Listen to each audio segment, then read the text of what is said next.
Amolo Odinga and Jaramogi Oginga Odinga. The two boys are the sons of Junior. Safi and Senai, these are children of Rosemary. Alai is a son of my late son, Fidel Castro Odinga. He's the one who is not here with us today. But as soon as he arrives, he will be able to speak for himself. May God bless you. Now you know who the Odingas are. My love, where do I even begin?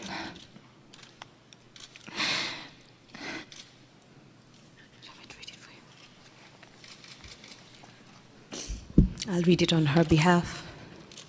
My love, where do I even begin? A few years ago, I met my six-foot Prince Charming. Fidel Castro Odinga was the firstborn son of Raila and Ida Odinga. He was born into one of the most famous families in Kenya, a family known for politics, leadership, and service. Then there's Fidel. Fidel is a gentleman in our family. You also read a lot about him there. I will see he's tall, but he's very gentle. When I went to visit him in the college in the United States, and each time we went with him to a restaurant, and I said, "This is my son." The first question was, "Does he play basketball?" I say, "No." Then they tell me, "What a waste."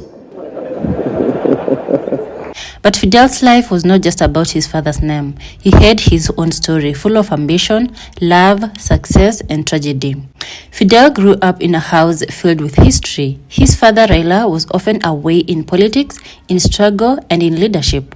Even though he was a public figure's son, Fidel preferred to live quietly. He went to good schools, made friends easily, and loved to laugh. People who knew him say he was kind, humble, and very protective of his family. He was also smart in business and wanted to make his own money, not just rely on the Odinga name. When he grew up, he ventured into business, not politics. He ran several businesses in Nairobi and made good networks in the private sector. Many people said he had his father's charisma, but his mother's discipline. But like many young men, Fidel's life also had its ups and downs. He first married Veronica Wanjiru Ng'ang'a, a woman from central Kenya. Their marriage made headlines at the time, partly because of politics, partly because of culture. It wasn't easy being in the public eye, and with time, their relationship faced challenges and eventually broke down quietly. Later, Fidel found love again, this time with Luam Bekele, a woman from Ethiopian culture. Their love story was warm and private. Unlike his first marriage, Fidel and Luam kept their relationship away from media attention. Gatacheo Bekele from the Eritrean community. The two exchanged their wedding vows in a simple, colorful, and private ceremony, attended strictly by members of the family of the bride and groom. Then followed a light photo session in the company of their parents and close relatives outside the church.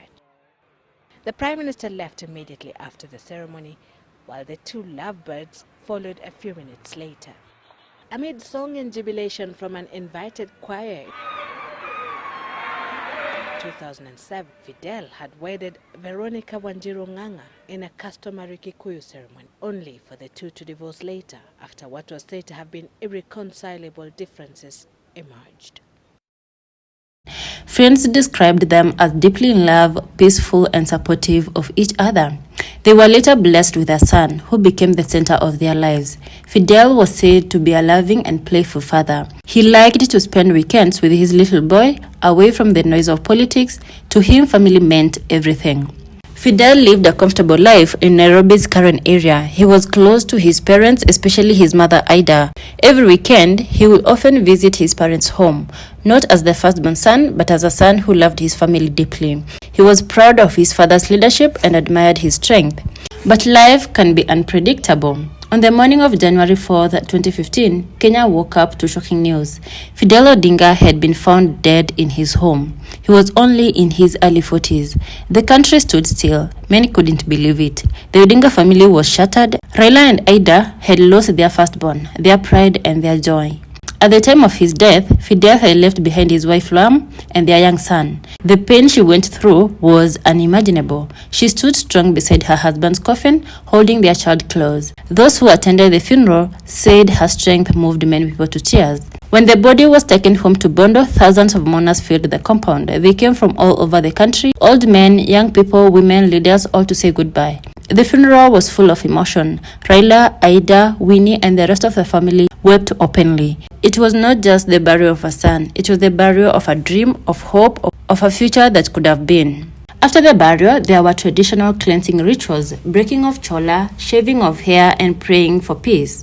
These are sacred practices meant to release the spirits of the dead and protect the living from further loss. For 3 days, close family members stayed in mourning together, sleeping on mats and sharing meals before they performed the cleansing rituals.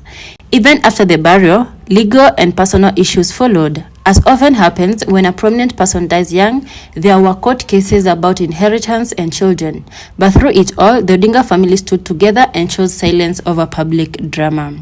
Years later, people still remember Fidel. Those who knew him describe him as polite, generous, and full of life. He loved good music, good food, and family gatherings. He liked to laugh and he had a strong sense of justice. He never chased the spotlight but still left a mark on everyone he met. Today, during Raila Odinga's burial, one question kept coming up. Where is Luam Bekele? Where is Fidel Odinga's son? When Kenyans mention the Odinga family, they always remember Fidel, the son who was full of promise but left so soon. His wife, Luam, continues to live quietly with their son away from public attention, honoring his memory in private. Fidel's story is both sad and beautiful. It reminds us that even people born into power and fame face the same struggles as everyone else: love, family, joy, and loss. He was not just Raila Odinga's son. He was a man who wanted to live a peaceful life, to love his family, and to make his own mark. And though he is gone, his story still lives in his child, in his parents' hearts, and in the memories of those who knew him. In the end, Fidel Castro Odinga will always be remembered not just for his name, but for the life he lived, quietly, kindly, and on his own terms. Amolo Odinga and Jaramogi Oginga Odinga, the two boys are the sons of Junior. Safi and Senai, these are children of Rosemary. Alai is a son of my late son, Fidel Castro Odinga. He's the one who is not here with us today. But as soon as he arrives, he will be able to speak for himself. May God bless you. Now you know who the Odingas are. Thank you for reminding me.